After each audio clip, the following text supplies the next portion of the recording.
Io cercavo di stare col territorio e cercavo di stare in mezzo alla gente come mi aveva insegnato il vecchio partito, dico. E purtroppo invece probabilmente qualcosa non andava bene a qualcuno. C'è profonda amarezza nelle parole di Massimo Bortoluzzi, storico militante di una Lega che ha aperto la campagna delle epurazioni. Cancellato d'ufficio, si legge nella mail del 23 dicembre, diventata definitiva in questi giorni. Che i malumori contro Massimo Bortoluzzi fossero di vecchia data era noto. La molla per la sua cacciata definitiva, la decisione di creare una propria lista per le elezioni comunali in Alpago, non autorizzata a norma di regolamento, gli ha scritto il commissario regionale del Carroccio Alberto Stefani. Io avevo partecipato a diverse riunioni appunto della Lega sezionale, dove avevamo condiviso la scelta di andare in alleanza col centrodestra, però il mio nome non doveva essere presente. E infatti la Lega in Alpago sceglie di appoggiare una lista civica, quella di Alberto Peterle, vincitore della competizione con 26 voti di scarto contro Vanessa De Francesca.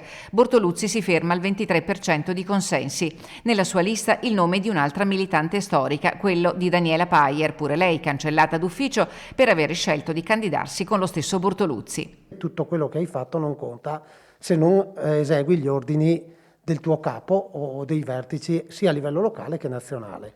Messaggi di solidarietà bipartisan sono stati inviati a Massimo Bortoluzzi. A lui vengono riconosciuti i meriti di avere svolto il suo ruolo di consigliere provinciale delegato alla protezione civile per il territorio, come un buon amministratore deve sempre fare, dice, anche contro le idee del partito. Penso che la Lega abbia tradito i propri elettori, abbia tradito anche i vecchi militanti, perché noi siamo entrati in un partito dove c'erano certe ideologie e adesso le vediamo man mano sparire. Una Lega commissariata da tanti anni porta il dibattito a zero. Io esco a testa alta, la scelta è questa del partito, l'accetto, però secondo me è la Lega che ha tradito i propri elettori e non io che ho tradito il partito.